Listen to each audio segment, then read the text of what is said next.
a lot, Devin and Vaco, and everybody who's been a part of so many things happening this past week.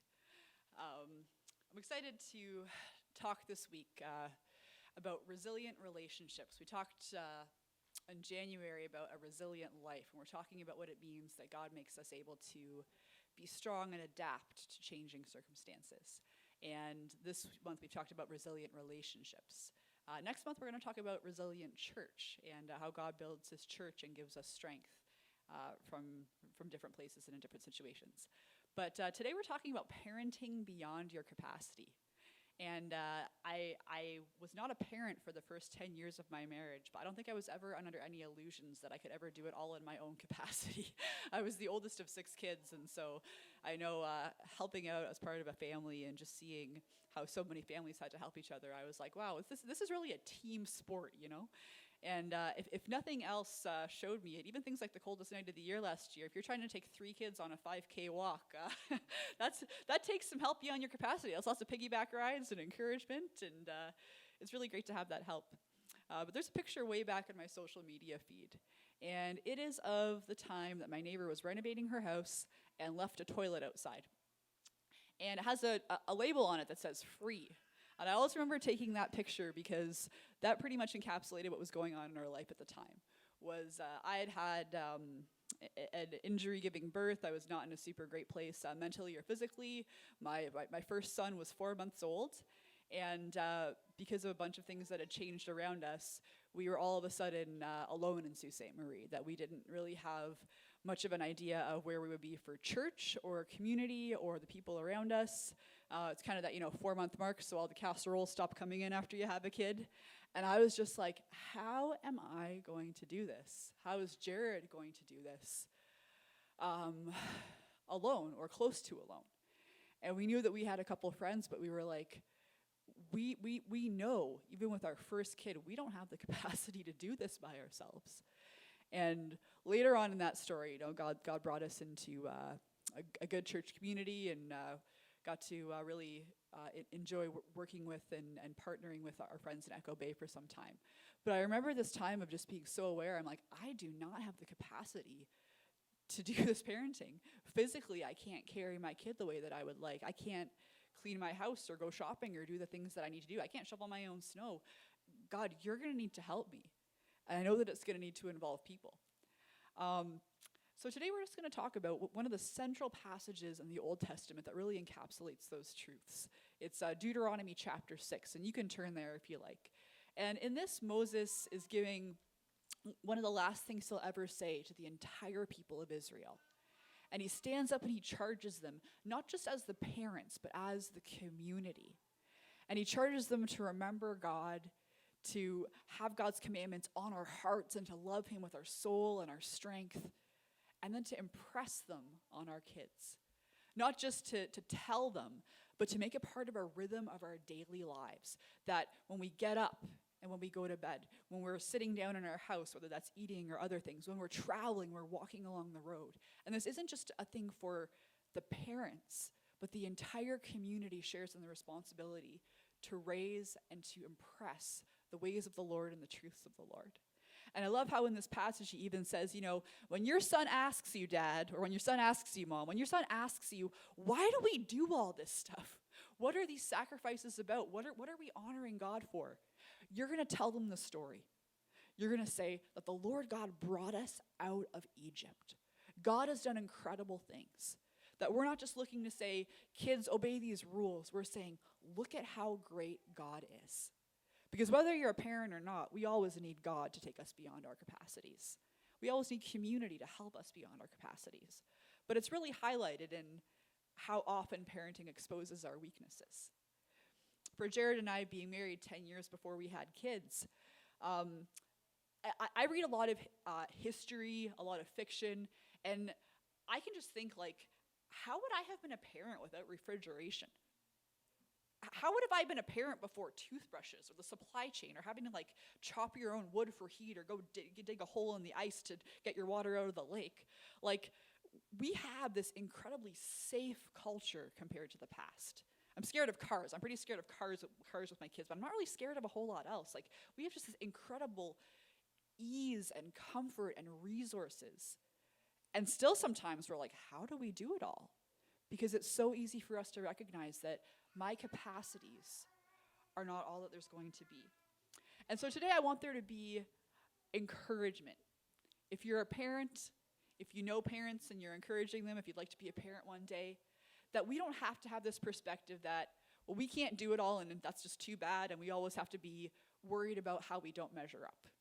Sometimes as parents or as people, right, we can feed that inadequacy by looking on social media or reading the books or looking at people, and we go, wow, they're just a perfect portrait of the family, and seeing how we don't measure up to that. But in God's word, we see that he's not looking for the perfect family, right? If you read the Old Testament, you know that none of those families were perfect. And God still uses them because God delights in writing a better story. God delights in using imperfect people for his purposes. God delights in saying, wherever you are at, I want to use you. Whether that's parenting beyond your capacity or helping somebody else parent beyond it. God isn't calling us to be some unrealistic picture. He's calling us to write a better story. There's a book written several years ago by two guys, Carrie Newhoff and Reggie Joyner, and it's called Parenting Beyond Your Capacity. I feel that's a really helpful resource in preparing this sermon, and you're certainly welcome to borrow that book at any time. But the point I want to make, kind of the bottom line of this today, is this. God never intended your capacities to be the ceiling of your parenting. And that's good news. I want you to take heart. You don't have to have everything. I went cross-country skiing for the second time in my life yesterday. I'm probably not the person to teach my kid about cross-country skiing. But if you're Diane Bishop, then you are, because she's been doing it for years and years. I think she's one of the first pictures on that little wall to do her 30K this year. She's somebody who can teach my kid cross-country skiing, right? And this isn't everything else. God has given us as parents this incredibly unique role in our kids' lives, right? The family is when you learn security and attachment for the first time. It's when you learn healthy pictures of what it means to be a man or a woman, how to treat each other. It's how you learn the basic skills and resources of life, right? Whether that's how you make a meal or make a budget or how you treat each other or how you say sorry. The family is absolutely irreplaceable. And God has given parents a God-given role and individual gifts. So as parents, just by the fact that you have a child, that somebody is in your house, whether you've adopted them or you've had them biologically, if there is a child in your home that you are the parent to, God has put you with a role no one else can replace. And he's also made you a parent with individual giftings, because you may be the incredible adventure parent, or you may be the really empathetic parent, or you may be the really artistic parent. But whatever God has given you, there is a unique capacity and a God-given role. You have your individual gifts, and you also have the unique place nobody else can replace. And so when we start reading from this chapter 6, when God speaks to the whole community, he's going to speak this general word, and then he's going to kind of drill down with parents. He's going to say, "Hear, O Israel, the Lord our God, the Lord is one. Love the Lord your God with all your heart and with all your soul and with all your strength. These commandments that I give you today are to be on your hearts." We can't pass on things that aren't ours, right? We're not going to raise our kids in a faith that we don't possess. We're not going to teach our kids to pray if we're not people of prayer. We're not going to teach our kids to manage their money if we don't manage our own money. We don't get the chance to say, do as I say, not as I do. And if we are people that as God directs us, that have God's word on our hearts, God's commandment on our hearts, that we shape our lives to the rhythms of his grace and as he's told us to, it's going to be passed on. But it starts with us. It doesn't start with saying, teach them good principles, or here's a list of rules. It's love God with all you are, and let this be on your heart and mind. Don't let fear about the world be the first thing on your hearts. Don't let wondering about Israel, how you're going to conquer Canaan, or how you're going to get enough to eat, or anything else. Let God's priorities be your priorities. And then from there, you can make an impression. So it actually says, impress them on your children, or diligently teach them to your children. Talk about them. And not a whole lot has changed in thousands of years of some of these strategic times to teach kids stuff. When you sit at home, whether that's just mealtime or just hanging out, and when you walk along the road, you're going to have travel time, whether you're way back then or now, you're going to have travel time. When you lie down, there's bedtime, and when you get up. So when you sit at home, when you walk along the road, when you lie down, when you get up. These are just not adding times to our day. He's not saying in this passage, make sure you get them to the tabernacle, that's going to be assumed that you're going to do that. He's going to talk about that later on. But every day you have a chance to make an impression. Every day.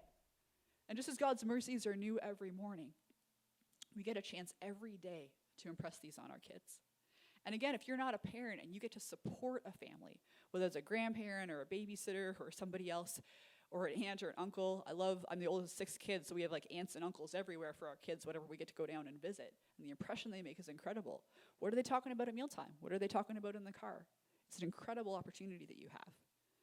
And so he talks here about your rhythms and your environment. He says, impress them on your children. Talk about them when you sit at home and when you walk along the road, when you lie down, when you get up. Tie them as symbols on your hands and bind them on your foreheads. Write them on the door frames of their houses and on your gates. I don't know if there was like a cottage industry back then of like Christian sign making for like your tents that you had back then. Like I'm sure there was a whole way that they did that. But he's talking here about what are your rhythms and what are your environments? How are you setting your time and how are you crafting your space? Whether you're a really visual person or not, you got to live somewhere. Whether you're a really schedule planner person or not, you have days and you have time that has to be stewarded. So this doesn't mean, you're scheduling every moment of every day, but you're saying, what opportunities do I have in the rhythms of our life to naturally talk about what's on my heart, to tell my kids about the Lord, to craft days of rhythms, of patterns, where they see things that testify to God, and where they see how we use our time shows to God. Because our goal as our kids progress, I'm not the person to come up with this, but I think it's really, really true, is we move from controlling everything our kids do, right? When they're a baby, like, you can't control if they cry or not, but you can see if when they go to sleep and when they get up, and you choose when they're fed, and you choose when their diapers change, and you choose your clothes. And gradually we move over 15, 16, 18, 20, 25 years to where we have no control left in our kids' lives, right? All I'm going to have left in the life of my boys one day is influence. I will completely lose any control I have over their choices, their time, their environments, their rhythms, their patterns. But I want to continue to have influence in their lives. I want to continue to make an impression on them and help to shape their hearts as they're shaped after God's heart. And so my goal is that I want to be giving them an impression still. I still want to be leading them in influence and learning that trajectory from parents older and wiser to me of how you keep having influence even as you lose control. And one of the things that I've heard taught, and I think it's pretty true, is what you repeat and celebrate gets repeated and celebrated. So what I do, again, in those rhythms of my life and how I craft my home and how Jared and I spend our days and our time, whether it's walking for coldest night of the year, or whether it's helping somebody out, or whether it's watching somebody else's kids, or whether it's just deciding that, we're going to spend some time talking to God before bed, those are going to get repeated. Those are going to get celebrated. And again, God's not looking for some perfect picture. Sometimes I see all these ideal family routines or family devotional times, and I go, I know who I am. I know the gifts I have. I know the person that God's made me to be. I know our work schedule, right? Brett Ullman's a guy who's spoken a lot in Ontario about parenting, about media. He's done it for over 20 years. He's really, really good at what he does. And he's talked a lot about these, the time that it takes for parents to spend with kids. And as his kids have grown older, he said over and over, just how that time with his kids has changed. That there could be family dinners, but now there can also be family walks. My kids, again, trying to get them to walk 5 kilometers last night is not the best one-on-one time. But Leo, I got to take outside the other day, and I'm like, oh, Leo finally will go for a walk with me. So as he gets older, these times are going to shift. Some authors in the States who did a book called Sticky Faith and talked about the things that helps faith stick with kids as they grow older. One of the authors was saying, mealtime's really important, and we always had this picture of this family dinner time my one friend had. And she said, how am I supposed to get family dinner time when we're always heading to sports practice, and we always have to do football, and we always have to do hockey, we'll have to do soccer. And so she looked at him and said, I don't think that you're going to get family dinner right now. If you have practice every evening, you're not going to have a family dinner time. But what about family breakfast? Could you guys do family breakfast? In this season, if it's important to you that you do a meal time with your kids, that you spend that time around the table, how else could you make it happen? How do you tailgate? How do you have that travel time in the car? Because again, it's not about some perfect family picture where you all gather around the same table every night. It's what rhythm are you creating for your family, for the things that are important to you. And the great part about this is This is not how we rely on our own capacities, but even as we use them well, people get to see, and our kids get to see, how God uses our lives. One quote said, "The thing that excites me about God not holding up a perfect picture, but instead using broken people, is that I believe it gives our children a front row seat to the grace of God. If we were perfect, our kids wouldn't need to see that we ask for forgiveness. They wouldn't need to see that we ask God for strength. They wouldn't need to see that we need Jesus. And we don't want to invite our kids, Jared and I, into the story of the Broughton family and all we're going to accomplish. We want to invite our kids to the story of Jesus, because he's building his kingdom in the world. He's got us on mission. He wants us to make disciples. How do we get our kids a part of that? And whatever life of glory or joy or risk or suffering or whatever else it's going to be, I know if they follow Jesus and his calling, they're going to be living the best story of all. So if this quote continues, if God really is inviting your family and my family into a bigger story that he's writing, our children get to see God at work in our lives. They get to see us struggle through the brokenness, pray through the brokenness, be honest about our shortcomings, and to point to a God of hope who really does love his people and love families. And so in this passage in Deuteronomy chapter 6, one of the things it tells us to do is say, take your kids' questions and point them towards Jesus. Verse 20 says, in the future when your son asks you, why do we do this? Why do we go to the tabernacle? Why do we make these sacrifices? Why do we always have these things remembering God? Why do we talk about him? Why do we pray before meals? In the future, when your son asks, what is the meaning of what God asks us to do, of the stipulations, decrees, and laws the Lord our God has commanded you? Well, then you get to tell him the story. Tell him, we were slaves of Pharaoh in Egypt, but the Lord brought us out from Egypt with a mighty hand. And it continues on. You can read that chapter later. Tell them the story of how we live in thankfulness to God. Tell them the story of how you were blind, but now you see. Tell them the story of how you lived in sin, but Jesus freed you. Tell them the story about how you couldn't forgive, but God brought forgiveness. How your family was divided, but Jesus restored it. About how you couldn't get through the day without leaning on his power, but God gave you strength. About how you couldn't do it alone, but God brought you friends. Tell them the story of how God is great, because he has unlimited wisdom and he has unlimited power. We get to point our kids to lives of power and significance, and point them to Christians who have skills that we don't have. In general, I could talk about all sorts of things. I could talk about the awesome teacher at my kid's school. I could talk about again, living in Canada and some of the resources we have as we've been going through my son's journey with autism and all the resources we need for that. There's tons of ways we need to parent beyond our capacity. But specifically in the community of faith, God has given us a resource. And just as he said to all of Israel to pay attention to what we're passing on to the kids, to supplement and be a unique part of kids' lives, not taking away the role of parents, but providing capacities parents can't. We need fellow Christians, not just in general help from other people, but we need people of faith and their relationships with God. So again, when he says, "Hear, O Israel, the Lord our God, the Lord is one," hear that for everybody. He's not just saying it to parents, he's saying it again to grandmothers and grandfathers and cousins and friends, and people who are never married and people who never had kids. Hear everybody. Love God with all your heart and soul and mind and strength. And these commandments I give you today, they're to be on your hearts. Because what's on your heart is going to get passed on. Not just to your kids, but the whole community around you. There's an illustration that I like seeing. And it's that if you parent, it's like painting with the color red. And you can paint with the color red all over the canvas of your kids' lives. But it's still just going to be red. And you can paint a little bit and a great design, and you can learn a lot about painting.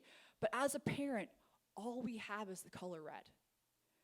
But when you bring in God, and when you bring other people, it's like bringing in other colors in the palettes. And one illustration says it's like bringing in yellow. And all of a sudden, when you start painting on that canvas with yellow, well, now all of a sudden you have orange. You've got a brand new thing that you couldn't do on your own. And you need all these things. You need your capacity, you need the Lord, and you need other Christians, other people of faith pouring into your kid's life. You need other people who love Jesus, and they rub off on your kids. And again, you need to be somebody who's pouring into other kids' lives, speaking life to them, speaking encouragement. People are watching, and especially kids are watching, right? Little sponges picking up your language. They come to church and they see your attitude. They come to church and they see how you talk. When you watch someone or they pick up on social media. I know when I was in high school and getting rides to school with different parents, I'm like, man, I notice how this one talks on the phone. Because back then, no cell phone rules in cars. It's a lot different than how this person talks on the phone. And I know that if I have something to talk about, this is the person I'm going to trust to pray for me. I remember in high school, I had a teacher named Outi Petainen. I actually called my high school this week, but I guess he's retired, because I actually thought I should probably say thank you to him. And he was the first person who taught me about logic and philosophy. The idea that we all have a worldview. The idea that you can look at something and evaluate it and say, is this good logic or bad logic? And my parents were always, very, very careful thinkers. And, I remember my mom looking at the TV and like at ads, she'd be like, okay, this isn't true, this ad on TV, this commercial, why isn't it true? We'd have to think about it.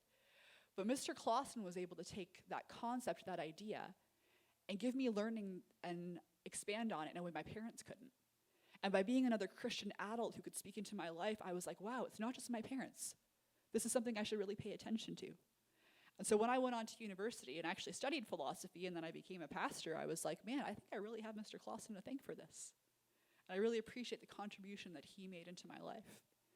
I remember he was the first person where I ever gave us as high school students a Catholic philosopher, Peter Kreeft, to read. And even now I was like, man, I wouldn't have known about this guy if Mr. Clausen hadn't done that in high school. And whether it's, the aunt who watched me every week so that my mom could go get groceries, or the senior pastor who led my church for, I think now going on 3 decades and was just always constant and loved Jesus through all sorts of things happening. The adults that spoke into my life were an integral part of my faith development. A few years ago, I think it was Fuller Seminary did a bunch of research. And the biggest difference they found into whether a kid is going to still have faith in adulthood is this. Do they have at least 5 adults who they trust that are people of faith?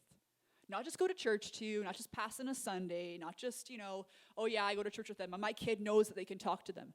But does the kid actually think, you know what? I could ask that person to pray for me. I actually know their name. I actually know a bit of their story. I've actually been to their house. It's actually somebody who's pouring into my life. That was the single biggest difference in a kid's life as to whether they had active faith going on. And that's why kids ministry is so important. That's why youth ministry is so important. That's why camp ministry is so important. That's why on a Sunday, talking to people is so important, encouraging them. Because God uses those connections to say, yes, this isn't just real in my parents' lives. It's real in their life. And this person has a different skill set, right? This person can cross-country ski and my parents can't. This person told me about a philosopher named Peter Kreeft. This person, like my senior pastor, walked through a whole bunch of suffering, and I see how that their faith has come out the other side like gold. And so this morning, what I want to do as we close off, I want to reassure us again that as a parent, God has never intended your own capacities to be the ceiling of your parenting. Whether your kid is 4 years or 44 years old, God has provided resources in his strength and others' gifts. And I want to encourage us that whether we are parents or not, we have a role to play in speaking life, encouragement, our gifts, our skills, our time into the children, into the teenagers, into each person here. And I love how, especially, when you're in junior high and you're a teenager and you're in college, you can do both these things because people are pouring into you, but you also get to start pouring into other people. Because if you're 13, you can mentor an 8-year-old, right? God has always given us the ability to speak life and encouragement and be people that build up others' faith. So I want to encourage all of us to do that. But I also wanted to say, let's let somebody else speak this morning and not just out of my capacity. And I want to invite Outi Petainen to come up to the front here. And we're just so thankful that she's on our board at the church. We're so thankful that she's walked through these things herself. And I wanted to give her a few minutes to share her story. And when we're done that, we're going to take communion together. I'll have you come up to this microphone here. And when she's done, we're going to read a scripture, and we're going to take communion together and remember how God has made us as a body to function together as his hands and feet. So Outi, you can go ahead there.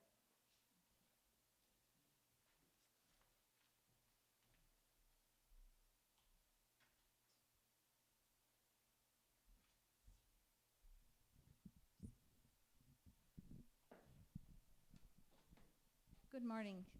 For those of you who don't really know me, my name is Outi, and thank you, Meredith, for asking me to share a few things that I've experienced throughout my life. I still recall being on a ship coming across the Atlantic from Finland when I was 8 years old, and my father bought me a little notebook, and I still have that little notebook. It's partially torn, but what was precious to me was the Sunday school songs that I learned in Finland. And I started writing all the songs that I knew by heart, because I thought, when I go to Canada, I don't know if anybody's going to be speaking to me in Finnish. I don't know if anybody will sing these Sunday school songs, but they were so precious to me.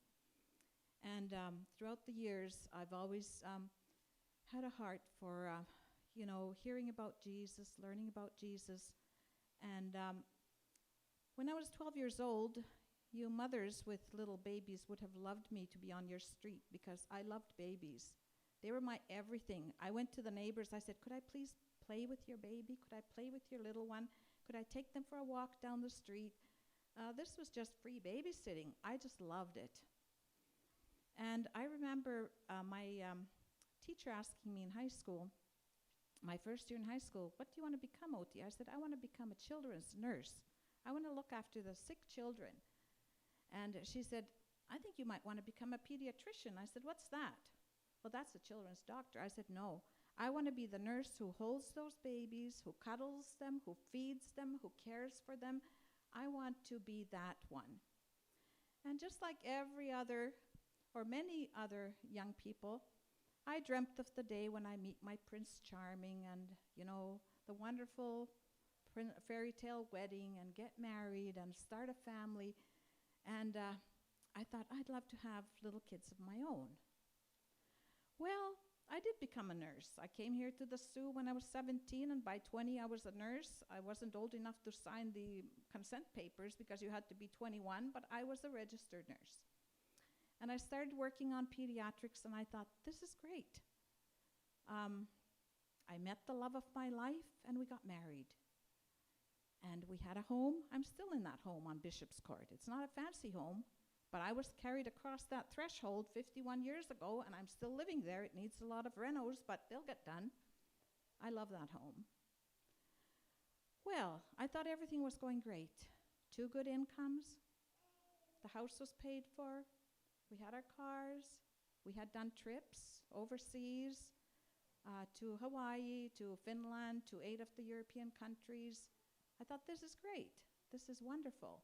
And we had 2 little kids, the millionaire's family, they said, without the millions, that is, a girl and a boy. But life was wonderful. We had just spent a beautiful weekend in Toronto, going to the zoo. We had taken my mom with us. I went to a critical care conference at Sick Kids, and I had to stay 1 extra day. So my husband returned home with my mom and the kids, and I went to work for evening shift the next day. I saw him driving down second line, waving to me. He dropped by at noon, said hi, went back to work. By 4:30 that day, he was gone. That's how quickly it happened. I wasn't prepared for that. I thought this was the love of my life that I could spend the rest of my life with. We dated for 4.5 years. I wanted to make sure that this is the one that God means for me. I couldn't understand. But I was working on peds, and they called me and said, Outi, we have your husband here in the ER. I said, dead or alive? I thought I'd just seen him. And they said, oh, he's here, come over. I went over. There he was, pale. He said, I have a little bit of a sore throat. I felt his pulse. It was 72, regular, normal. He said, how is it? I said, it's good. All of a sudden, he grabbed his chest. He said, now it is hard, 2 times in Finnish, and he was gone. Wow. That's the hardest thing I've ever done, is drove from the Plummer Hospital, a 5-minute drive up Simpson Street and to my house. And the only thing I did was I prayed, God, how do I tell these children that their father is gone? How do I do that? I can't do that. And I kept telling myself that I'm a nurse. I understand these things happen, but this is my husband. I was going to be with him till our, way into our old age when we could talk about things we'd done, etc., etc. So the Lord gave me a scripture verse, and it's in Psalm 68, I believe. And I came home and I told them what had happened. And of course they said, no, not easy, not easy. And I said, yes. And then they came and sat on my knees, and I said, you know what? We are in a very special category right now, that God has promised to be a defender of the widows and a father to the fatherless. And we're going to wait and see how he is going to work our lives from now on. And amazing things happened. Amazing things happened. God was faithful. And I took the summer off. And I thought, I'm going to pray. What do? I took a leave from work. And I thought, surely God's going to arrange something for me. But I need to trust him. And I wrote a letter to Algoma Public Health, and I said, I explained my situation. I said, I'm applying for anything that you would have. Would you have anything in the capacity of a school nurse? I knew nurses went around the elementary schools. I thought I could still be with kids. My 15 years on pediatrics were crushed. I thought, I can't do shift work. How do I get a babysitter for the night and for the day? How do I do that? My kids were 5 and 8. So to make a long story short, I got a call from Algoma Public Health. I thought, oh, good, they're going to give me a job. It was one of the supervisors. She said, Outi, I'm so sorry. We have nothing. We have no openings in that line. We don't have anything to offer you. We're sorry about your circumstances. So I thought, okay, I'm still off. I don't know what I'm going to do, but I need to trust the Lord. I was out at kids camp because Sunday school and children's work was that was my comfort. I just loved working with kids. But I noticed that I missed my husband. I would come up with the creative ideas on how to do different programs and plays and things and how to make them interesting at kids camp and at Sunday school. I would tell him, and before I knew it, he would have out in the backyard of the old church on Albert Street, he would have all kinds of props and things in no time, and they would be ready for the plays and for everything else. I thought, I missed that part. He was my helper. But anyway, I was at kids camp at Island Lake, and a call came. Somebody's calling me from the kitchen, and they said, Outi, somebody wants you on the phone. It was Algoma Public Health. And it was the director, and she says, you know what, Outi?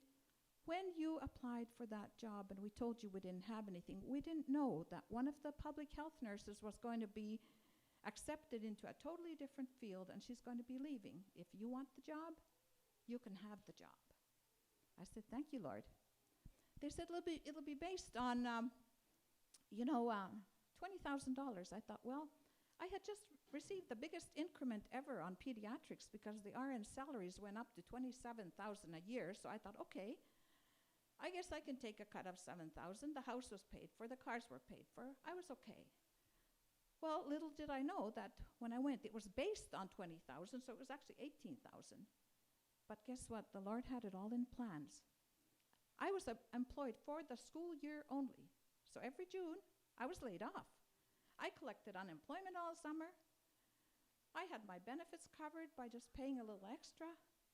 And this went on all the years that the children were young, and all through elementary school, all through before the school nurses were pulled out of the elementary schools, and I ended up in infection control and infectious diseases. The Lord gave me this. I had all school holidays off, Christmas off, summer off, and I was there with my children when they came home from school. So the Lord has been my refuge. He has been everything to me. I could go on and on because he has done such amazing things. And there were times when I felt like I was watching the world from the side. I'm on the side, and everybody's living a normal life. I was hesitant to approach people to ask for help because I was a young widow. You know, you have to know the people you're going to be talking to. There was one couple, I thought the man was an electrician, and it's nobody here right now. But anyway, I thought maybe I could ask. So I went to ask the wife. I said, do you think your husband could just come and look at this one thing? Because I don't know who to call. I don't know who to trust. I don't know what's wrong with this. It's something to do with this light fixture. And she looked at me and said, how do you think he's going to come there to your house? I've been asking him to do oodles of things, and they're on a list here, and he's got this and this. And I thought, okay, I'm not going to ask again. Another thing was the car, you know. I knew nothing about cars. My husband looked after his Volvos. He looked after them and did everything. I sunk thousands into cars, and I thought, I don't know who to ask. I don't know who to trust. But, you know, it's not that you're not willing to pay. It's that you're kind of hesitant. Other people sort of, you know, you don't want to feel that you're a threat to anybody when you're young, you're widowed. There are all kinds of things that come to your mind, and you just want to. But the main thing is that I thought, okay, I'm responsible now. I can't turn around and say, okay, well, you told them they could do that. Blame it on your husband or whatever. I'm not saying people do that, but sometimes you tend to say, wait till your dad gets home, you know? And I thought, I sort of thought, Lord, I just want to be an example of the believer, you know? As young Timothy, be an example of the believer in what you do. I had to really think about, how am I acting? What am I doing?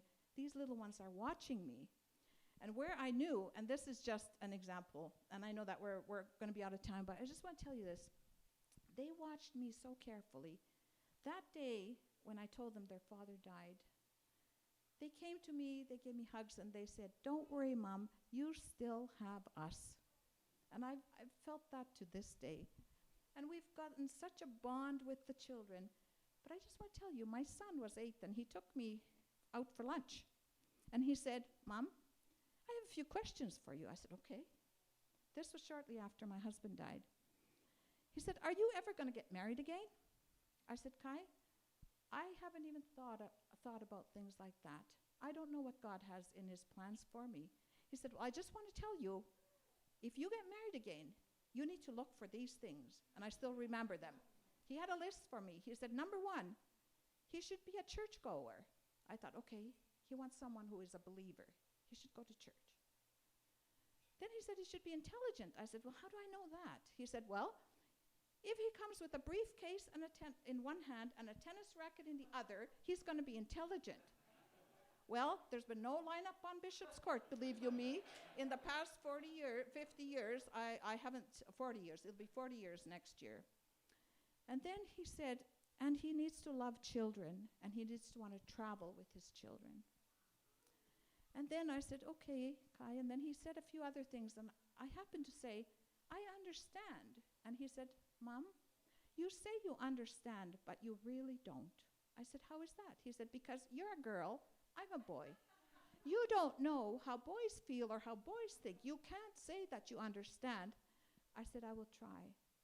But the last thing I just want to mention, there were trials, there were illnesses beyond my comprehension when I cried out to God and I said, you know, Lord, if it's me who needs to change whatever needs to change, because I can't handle this.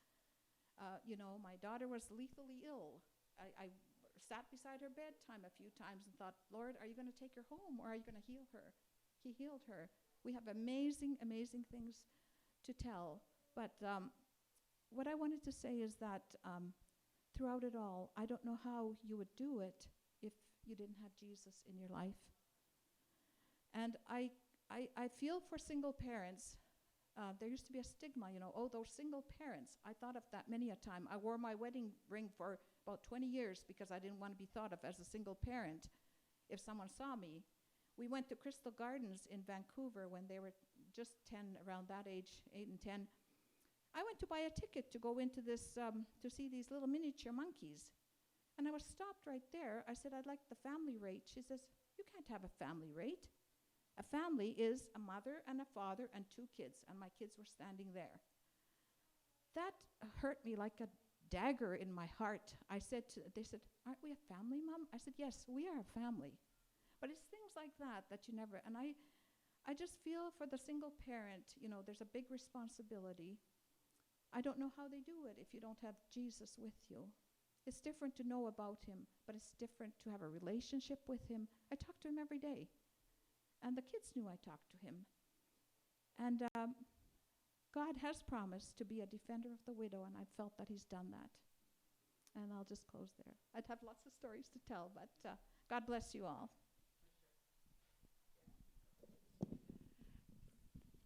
you so much, Outi. I know hearing your daughter talk, about being part of this church and seeing the examples of people of faith here has been pretty incredible. And I really admire that you've taken the honesty that you have today. So thank you so much for that.